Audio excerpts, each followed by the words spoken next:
Thank God you're a morning person, Sarah. It's early there. I am. I know. Look at you. Okay.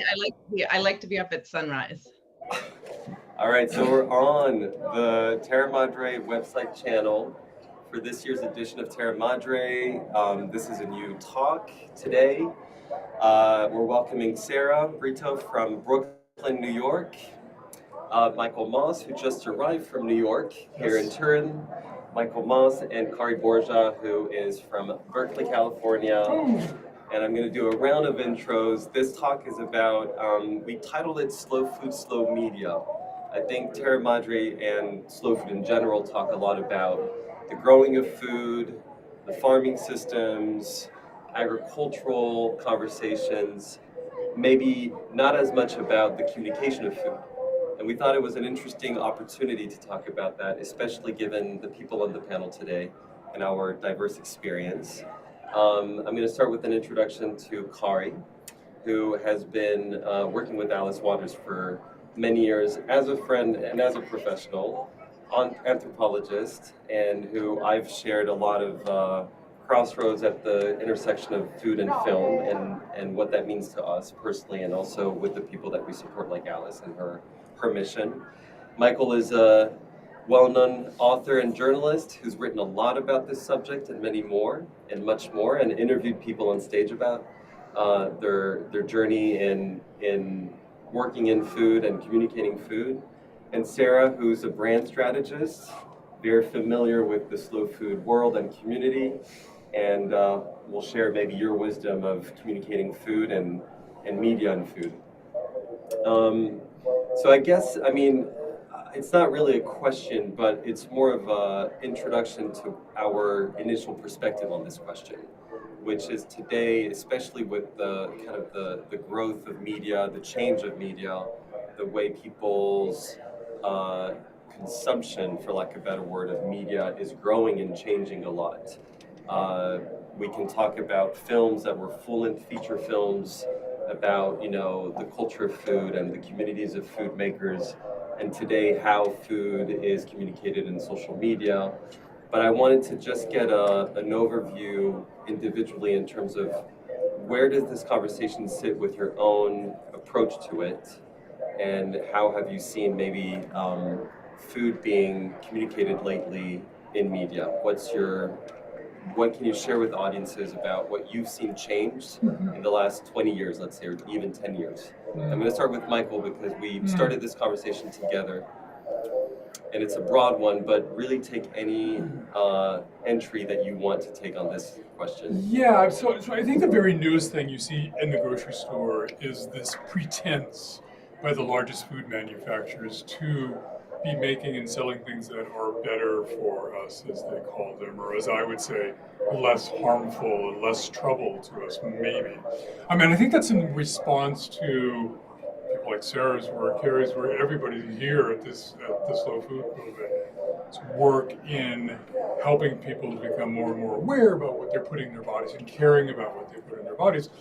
And the response of the food giants is, well, okay, we're going to cut back on salt, sugar, fat, or we're going to add a little bit of protein. So we're going to pretend to have better products, and it's getting tougher to walk into the grocery store. And when people ask me how do we tell what's good and what's bad? Besides the shop the perimeter rule where there's vegetables and unprocessed meat, I think that one of the most telling features of troublesome processed food is the convenience factor. And it's really speed. And I think that what the processed food industry is selling us more than anything is speed, aka convenience, right? Something that's going to help us get through the day faster, easier. But I realized that in writing the last book I wrote, which was looking at this question of should we looking at these products as being addictive, and I came full circle on that and said, absolutely, because they're tapping into our deepest biology. And things like we love cheapness by instinct, we love variety, but we also love speed because it equates with convenience. And everything about processed food is built for speed. The manufacturing process, right?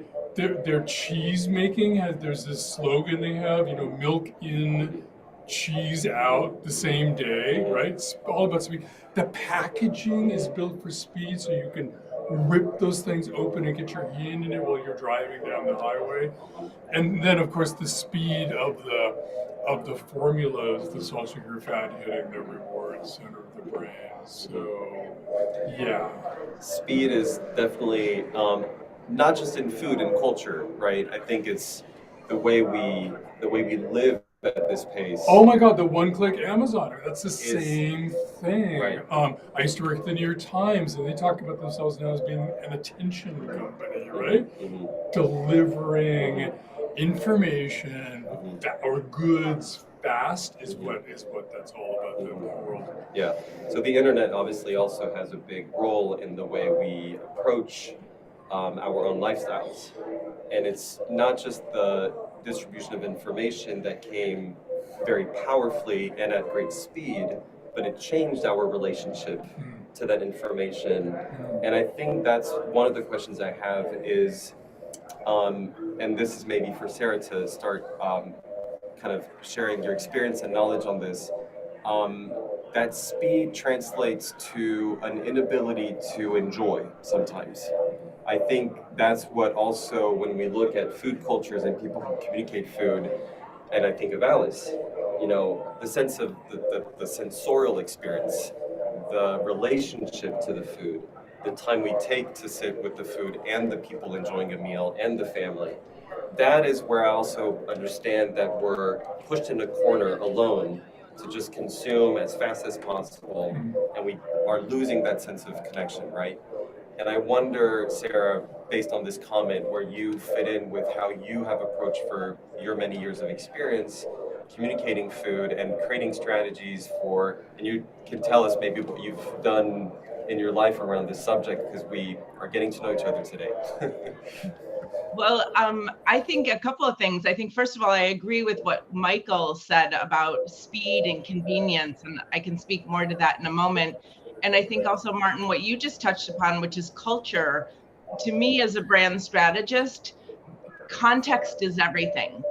That food doesn't live in a vacuum. When you make a food decision, you're not just making a food decision. Food sits within the cultural context of your life. And more in the research with clients, convenience is the thing that trumps everything else. So it used to always be, when you were working with food brands, that taste was always the most important. And so the brands and the companies would be really paying attention to how their products were scoring on taste.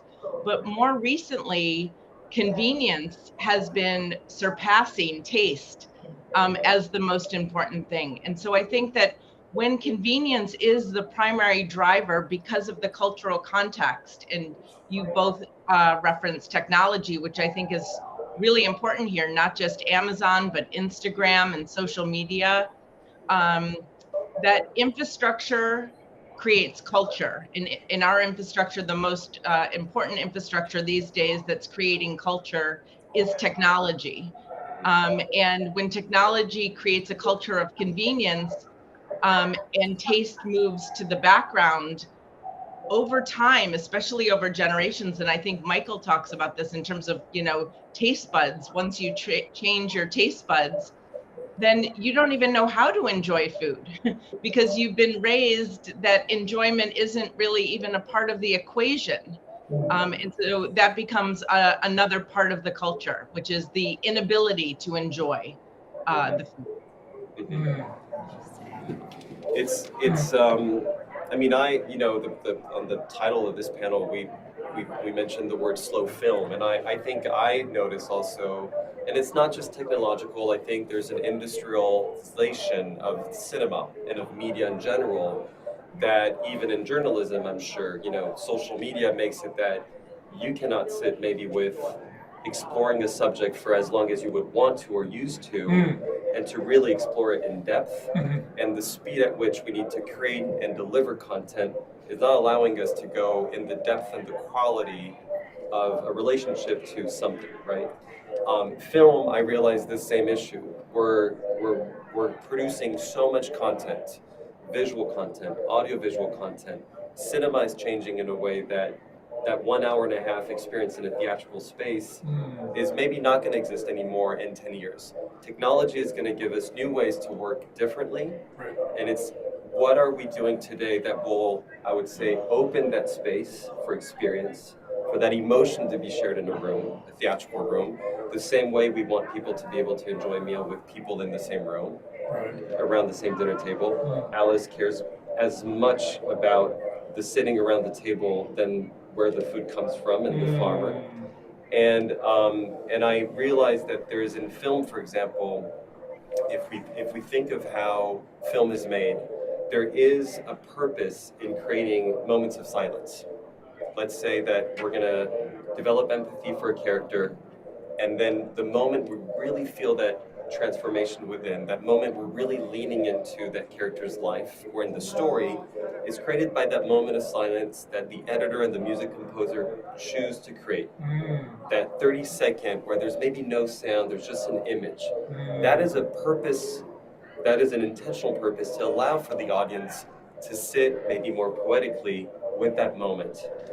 I'm not a food expert, but I wonder, how are we trying to communicate this relationship to food the same way I try to communicate the relationship to cinema and story? And this is where time, obviously, is at the source of this conversation, the slowing down of time.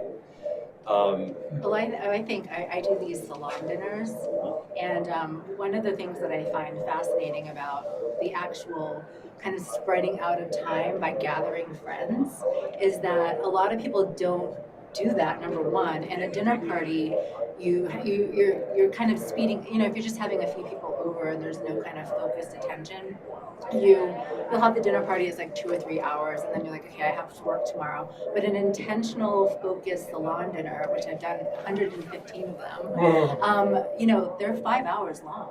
And so the commitment of going in, meeting people, and I did most of the cooking of all the food, 100 of them. But for me, it made me slow down and realize what it was to cook for people. But it made everyone in the room, usually 25 or 35 people, slow down and really think about what they're eating, because there'll be like a story around the food and the recipes and where I got the food and what people brought to the table. But and the other thing too, to bring it to the brand strategy, is when I wanted to work, I was working at Apple, like I had mentioned, and I worked in the retail marketing for Angela Arends, who came in to rethink it. And I told her about the salon dinners, and I said, you know, but Apple took away, that kind of face-to-face contact with, I saw my kids always on their phone. And I'm like, what I think would be amazing for Apple to do in their stores is to bring people back face-to-face. So that's what today at Apple was bringing people back in the same space, in the retail spaces, to learn about the technology and how to use it creatively. So it was an interesting way of taking, because, again, the phones took us away from those encounters. And then how do you bring that back in the retail spaces and create community? But it's also, and the question is, I think, is, convenience is what we were selling. And I think if we look at maybe the convenience mid-century, or, how do we help, back years ago, a household to work a full-time job and not have to spend 2 hours in the kitchen preparing a meal. That was a convenience that we were selling, right? And today, and culturally, I'm seeing young people, they want connection. And they're Instagramming food all the time. But I've noticed people spending more time taking photos of their food, posting it, and then complaining because the food is cold by the time they created the photo. And my question is, if we were selling convenience and speed, and today we know that people want connection and pleasure, how are we communicating the opportunity for connection and pleasure, not just through food? I think this is where I work also in film, in terms of creating those spaces, holding spaces, and not telling people I'm just going to work with Netflix and all my work is going to be on Netflix because you can watch it alone whenever you want. No, the intention is to gather and is at least to have that sense of connection and pleasure that is shared. Well, I want to hear Sara on this because I'm giving a workshop tomorrow on reaching out to the media and selling slow food to mass media. And I met Sara when we had this sort of crazy idea or the realization that all the marketing in the grocery store goes on for the junk food and not to produce. And so we got this crazy idea of what if we created a marketing campaign for broccoli? Yeah. And Sara was the genius behind that. And there were incredible kind of takeaways. One of them was, you don't try to sell broccoli as healthy because the government's been trying to do that for 30 years and it hasn't increased our consumption at all. We don't want to really hear that. And we also don't really want to be too serious about it either. And so we could talk another time about the campaign that they did. But I'd love to hear your thoughts, Sara, on how you're thinking these days about how do you sell slowness to people, which may equate to boredom, right? But maybe there's a way you can make boredom interesting and attractive to people. I don't know, but what are you thinking these days on that? It's interesting because when I think about, I live in two worlds. I live in the brand strategy world with, big brands that can afford, brand and marketing strategies. And then I live in the slow food world, for my own personal values. And so I really struggle with the question because I don't think that big brands are doing a good job of helping, people slow down. I think it's, there's a lot of artificial efforts out there in terms of, you think of like, I have a cup of tea in my hand, but this could easily be, an ad for, a tea brand or something that it's like, or a yogurt brand or a piece of chocolate where it's like that moment, like, eat our product, sip our product, and have your moment. Yeah. But I think it's really preying on the emptiness that has been created by the convenience economy. So it's like, we're all convenient, as Michael said, we're all eating in our cars, we're driving fast, we're eating alone I'm sitting at my desk, I'm eating alone breakfast at my desk. And then that creates an emptiness, and then the marketers come back and they say, well, sip our product, eat our product, buy our product, and you can then fill that emptiness. So I think that they are trying to tap into those moments, but it's not necessarily about the kind of pleasure that we talk about in the slow food world. It's really about filling a void. And from a marketing standpoint, the good thing in air quotes about filling a void is that the void is endless, and so there's endless opportunity to fill that void for consumers. Well, what's your advice to the slow food movement in terms of selling their products?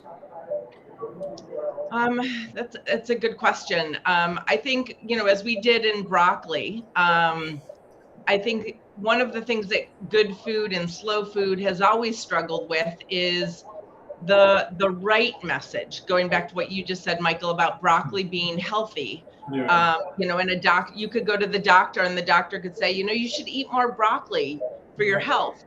But when you live in the world of shoulds and health, but other brands, more desirable brands, junk food brands, the stuff in the center of the grocery store, they live in the world of want, not should.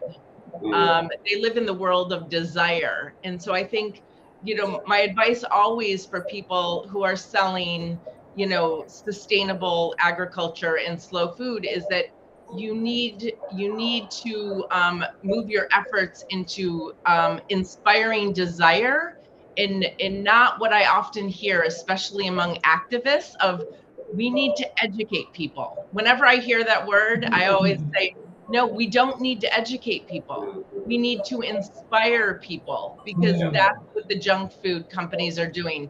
They're inspiring people, and they have the convenience economy on their side. So we not only need to inspire people, but we have to understand that we have to overcome that barrier that we all live in a fast a fast food world, a fast world.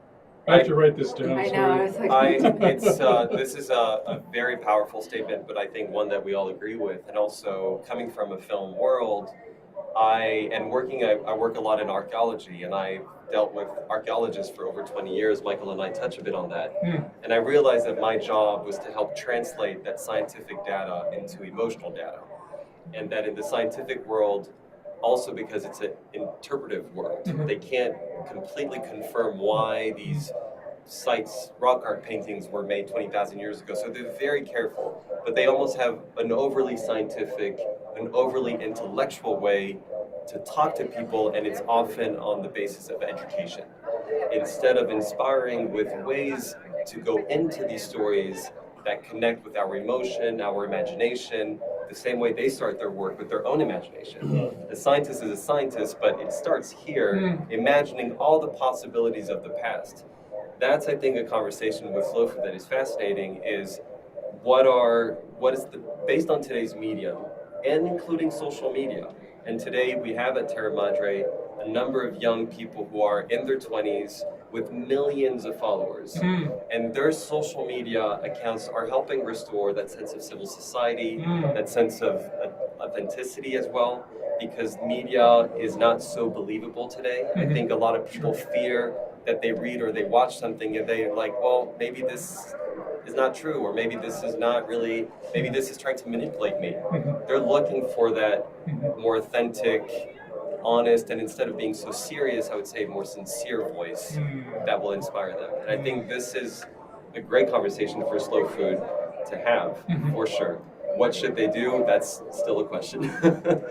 And I loved what you said earlier, Martin, about building quiet moments into film, right? It reminds me, I was in Ecuador once. I went to an observatory, and the people running the stargazing place pointed out to us that was it the Mayans or the Aztecs, they looked at the sky not looking at the stars, but looking at the blank space between the stars. And so they were looking at the quiet spaces in the sky, which is really kind of interesting.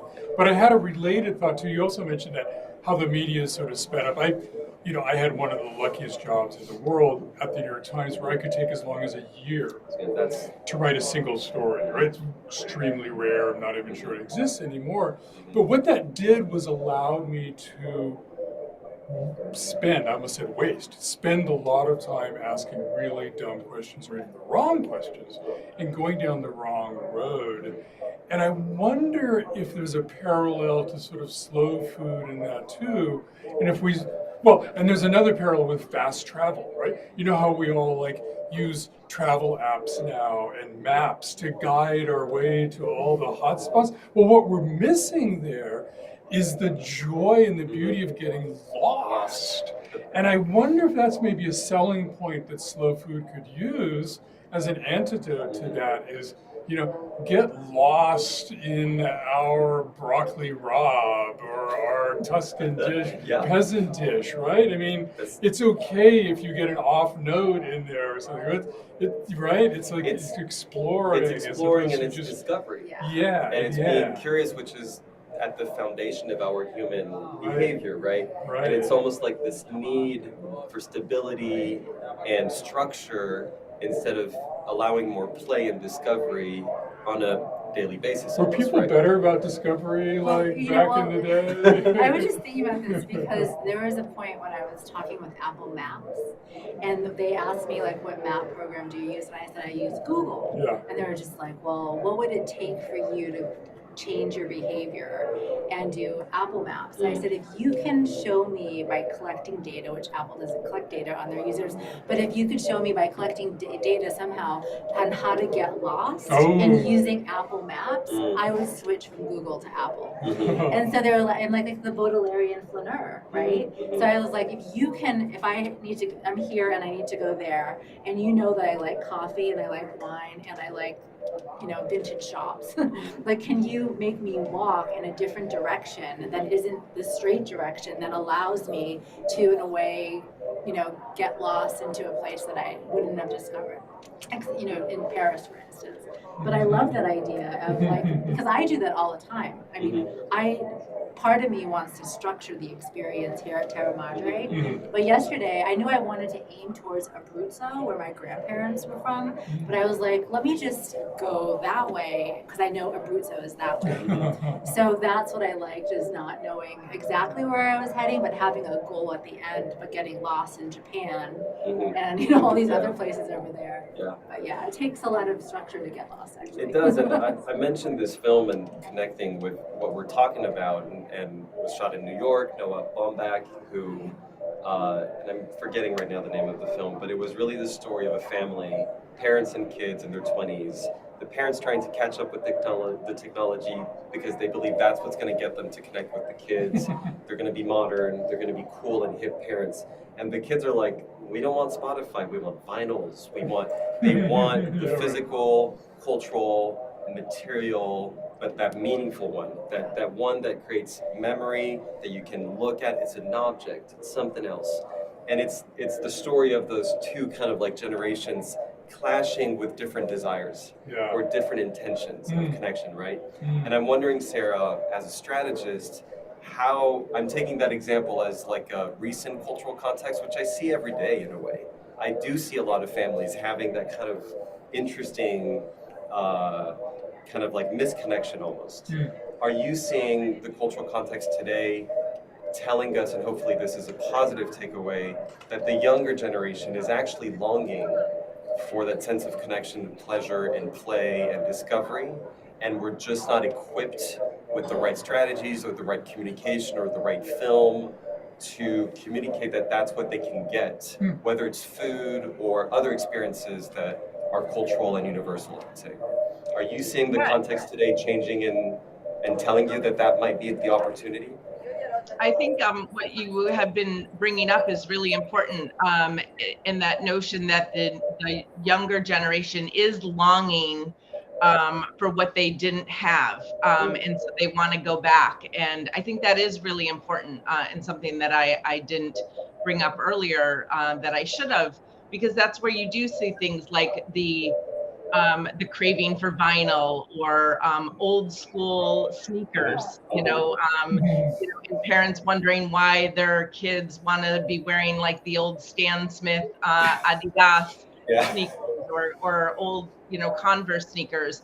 And a while ago, I read something too in the wine world that, and I know we're now talking about Gen, Z, and not just millennials, but I remember reading something about millennials skipping over the typical wine journey, which for me, I'll date myself, was like wine coolers to white Zinfandel to white wine to red wine, and that they were skipping that journey and they were going right to red wine, and some pretty kind of like, I don't know what the word is, maybe like a more, this is not the right word, but eccentric red wines, which you would think like an inexperienced palate wouldn't necessarily be ready for. But I think that there is that every generation craves, for what the previous generation like kind of like abandoned. Right. So I do think that that's true, and I really like what Kari brought up about the discovery aspect. But on the flip side, I'd also say that slow food can learn by helping people navigate the slow food world. So I think about two things. I think about the popularity of lists in the media. Lists are one of the shorthand ways that people navigate the proliferation of choices in any category. So you're trying to think about where to go on vacation. So you Google things, and all of a sudden the 50 best beach vacations come up. And so lists are the way that make a very massive world much more easy to navigate. And it's one of the things that inspired me and the Slow Food New York City board in the early 2000s to create the Slow Food Snail of Approval, which is the mark that food producers and restaurants can use to signal very quickly on their storefronts, but also their digital storefronts, that if you are a person with slow food values, there are thousands of places that you can eat in New York, but these are, let's say, I don't know how many are currently on the list, but let's say here are 100 that reflect your slow food values. And so I think it's never about or. So I love discovery, and I love like the idea of helping people navigate the proliferation of choices. And I think whenever we stay in that world of and versus or, so it's not slow food or fast food, it's like, what could slow food learn from fast food, keep to their slow food values, and borrow all the successful tactics, whether that's packaging or convenience or location or distribution, borrow the successful tactics from fast food. And it's the and that will really move the slow food movement forward.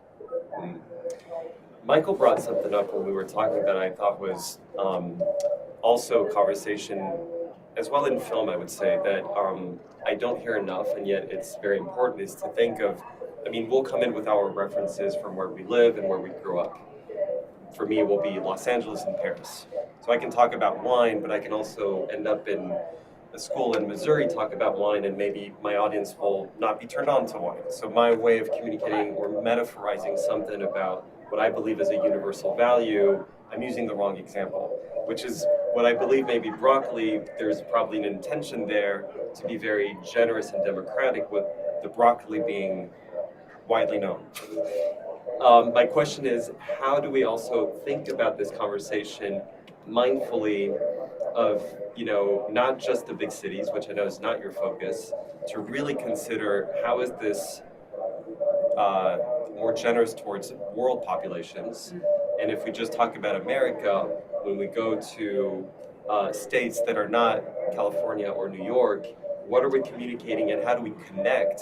What are the stories, what are the symbols that make it relatable just to enter the conversation, right? Mm-hmm. I talked about vinyls and you talked about wine, which exists in the world, but yet are those two metaphorizing or symbolizing something that we can actually ask people to connect to in a way that we are understanding, whether it's the history of wine because it goes centuries back, or whether it's the cultural relevance of a vinyl. But my question is, how do we think of communicating more globally and also sometimes questioning our own references and making sure that we don't assume that that's going to be the best way in with larger populations when we're talking about media, right?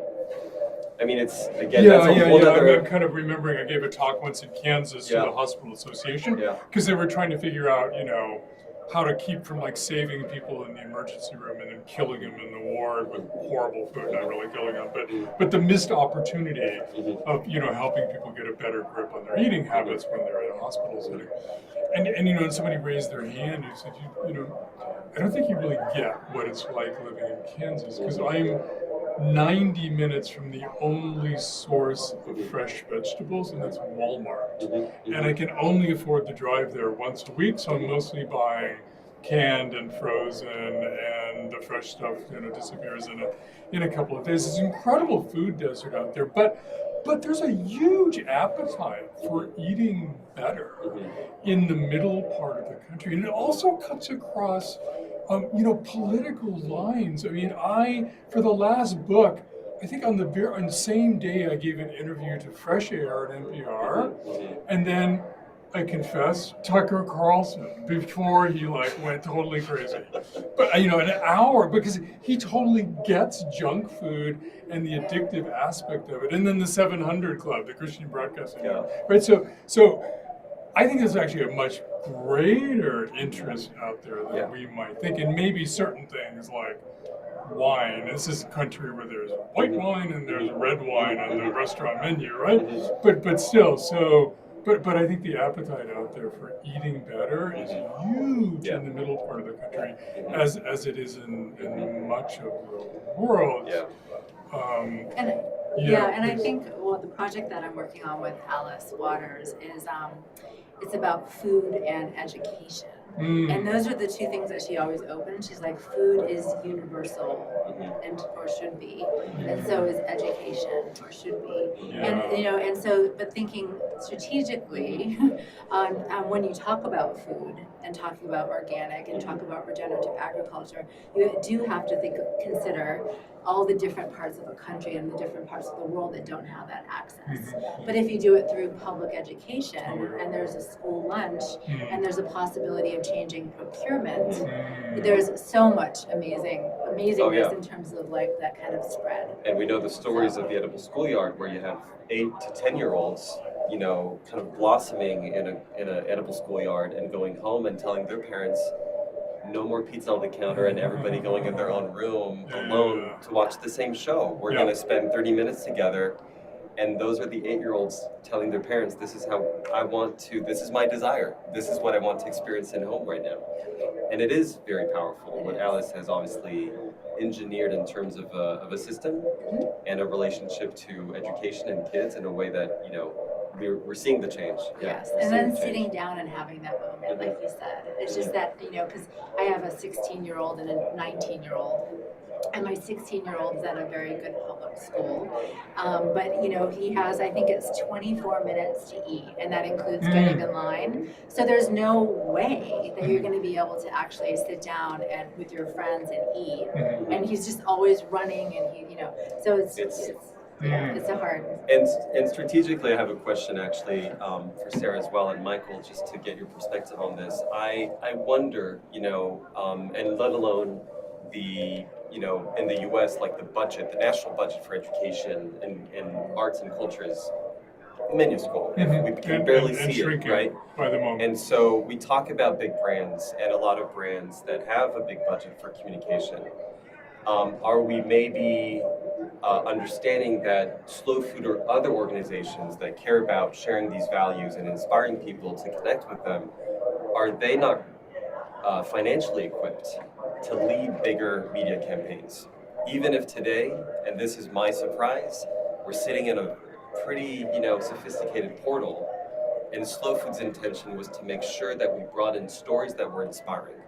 So we're having this conversation that will be one source of inspiration, but a lot of the talks in this portal are not just food experts talking about their field of expertise. It's really, we've been curating this portal so that there's storytelling that is really generous in terms of driving people into the slow food narrative and community. My question is, do we need to also consider the fact that either financially, some of these organizations and brands just don't have enough in their budget to really go more ambitiously with communicators and storytellers? Or are they not believing that that's what's going to solve the issue that they're focusing on, which is, in the case of slow food, access to good, clean, fair food? So I don't know if it's also a financial question of, like, financially, are we, like, sometimes we look at museums, they put millions of dollars in a building and very little in the programming. I assume it's financial. I mean, I assume they don't have the financial ability to do that. You know, one of the things that happened in school lunches is when the nutritional standards improved under Obama, the fast food companies like Domino's reformulated their pizza to make it somewhat better for the schools, right? But they were still in there, you know, with their logos and their advertising and their brand. And they did nothing, of course, to change the nutritional value of their product in their stores. And so kids were being taught that Domino's was better for you when, in fact, the pizza they would get at the Domino's shop was the same old stuff that was getting them in trouble. So that's a huge marketing power that the food giants have that I would think the slow food one has nothing like that. No, and also because the struggle, the fight is difficult. They have to raise money and they have to show up for farmers and connect everybody so that the agricultural systems are there and can be implemented. And I'm not blaming Slow Food for not having the budget for communications, which we hope they will access.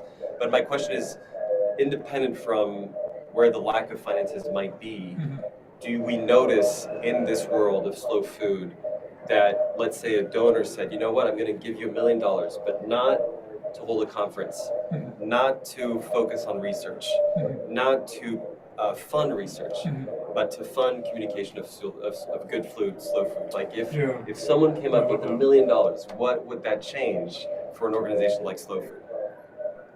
probably, and if Sara was involved with And what would it strategizing, be? and what would it strategy be? be, My though? question is not to, my question is like general is, do you see a lack of funding in the kind of innovative and culturally relevant communication in the world of slow food in general? Not slow food, the organization, just all the communities and organizations that have shared values, I would say. Right. Sara. Yeah, I think there is a lack of funding. I think also the movement is very fragmented. I mean, it's grassroots. It's grassroots by its very nature. So I do certainly think that funding plays a role. I think, from a US perspective, I think, we're still fighting against things like subsidies. And so, again, it goes back to, I think of like legislation and technology as being the infrastructure that creates culture. And so when you're subsidizing the big bad guys, it's hard to fight in that arena. And then we're always fighting against the culture of convenience. So I think it's a confluence of factors. And I want to go back to something that was said earlier, and something that Alice Waters always speaks about, which is like values. I think what we're struggling against is that the more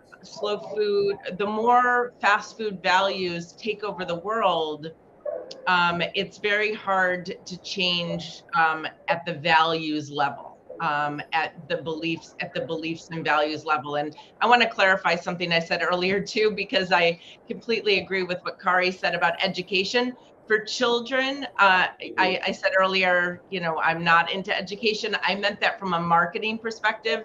Marketing is designed to inspire, but absolutely, I think when it comes to values, and why I think, good food and slow food struggles, is we need to instill those values very early and young. And that's why early childhood education is so important, so that we have the opportunity to, change future generations.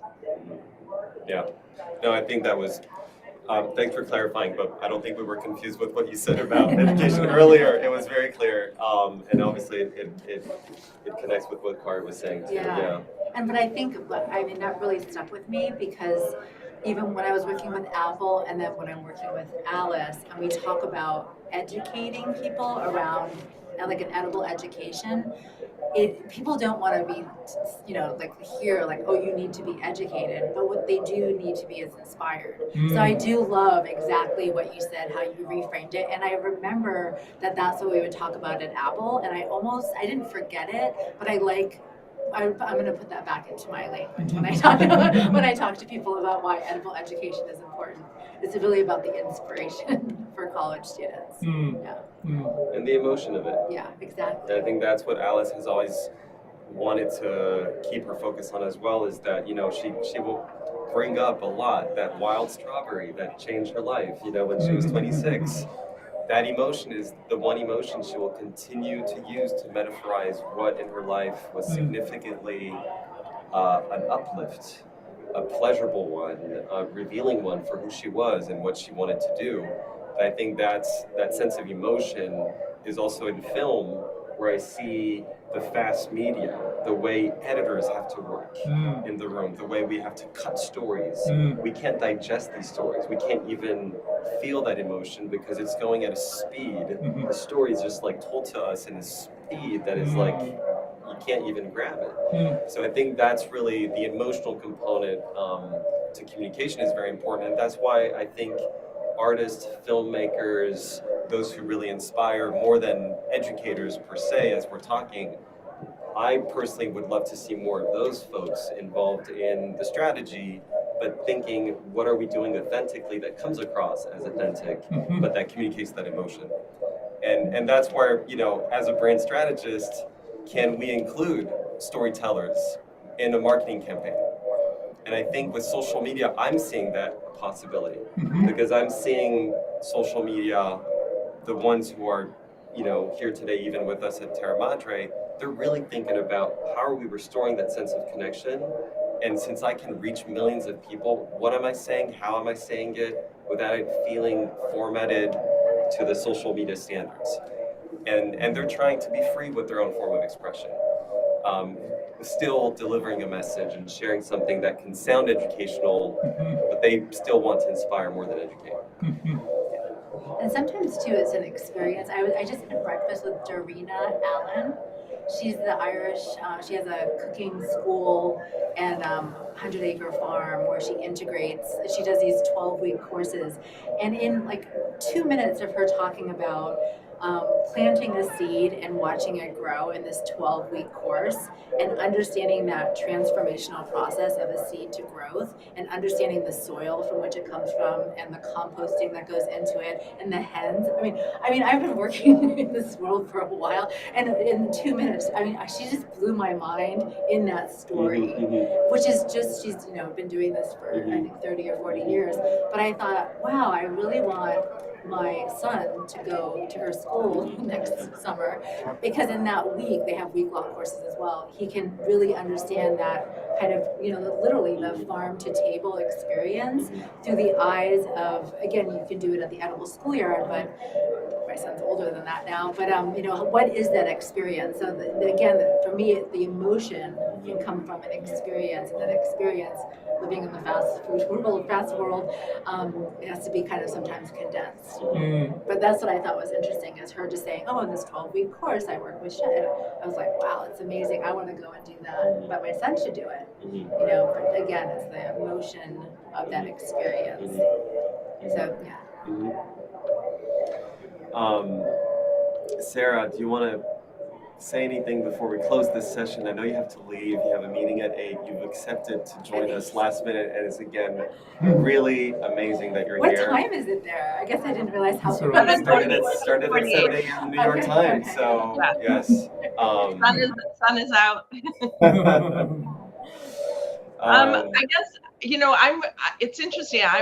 Maybe because I'm a brand strategist, I love the fact that Kari's background is both, Apple and Alice Waters. And so you've got my mind thinking just how genius it was of Apple. If we think back, I know we're all so used to technology, to name a technology product Apple. So I think, a slow food messages, think about simplifying, whatever it is that you're doing. Like when we talk sometimes about sustainable agriculture, we get so into the weeds of it, the nitty gritty of it.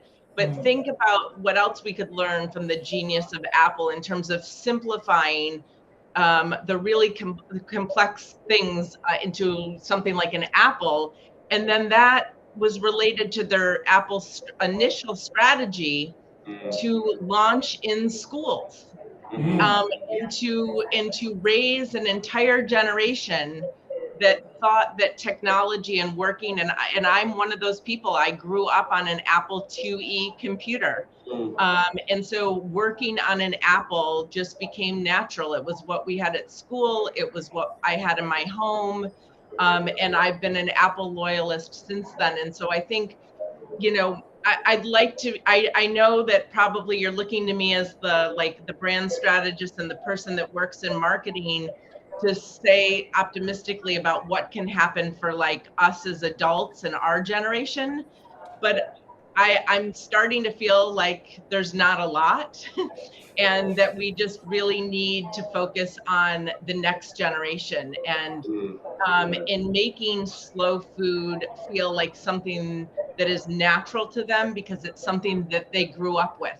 And if you think about that phrase, grew up with, when we use that, we're usually talking about things that we feel really comfortable with. So when I talk about growing up outside of Niagara Falls and Buffalo, it's like, oh, I feel comfortable in a dive, pizza joint because I grew up in Buffalo, or I grew up with vinyl, or whatever it is, or, oh, I feel comfortable with those sneakers because I grew up with it. And so comfort is often equated with what you grew up with. And so how can we ensure that an entire new generation is just naturally comfortable with slow food because it is what they simply grew up with? That is so beautifully said, and I don't think I've heard this perspective before. It's really, really insightful, and I think a great next conversation we need to have on that. Absolutely. No, this is beautiful. Thank you, Sara, so much. Thank you. Thank you. I'll make sure I'll tell Richard McCarthy that we connected. He's going to be very happy. Great. Michael, Thank you, thanks Michael, for inviting me. Of course, yeah, it was really great. Thanks for inspiring me to connect with Sara and host this session. Kari, for joining on your own behalf and the behalf of Alice Waters. And yeah, thank you, Sara. We'll talk to you soon. Okay. Bye. You take care. Have a good day. I should say ciao. Yeah, Bye. ciao.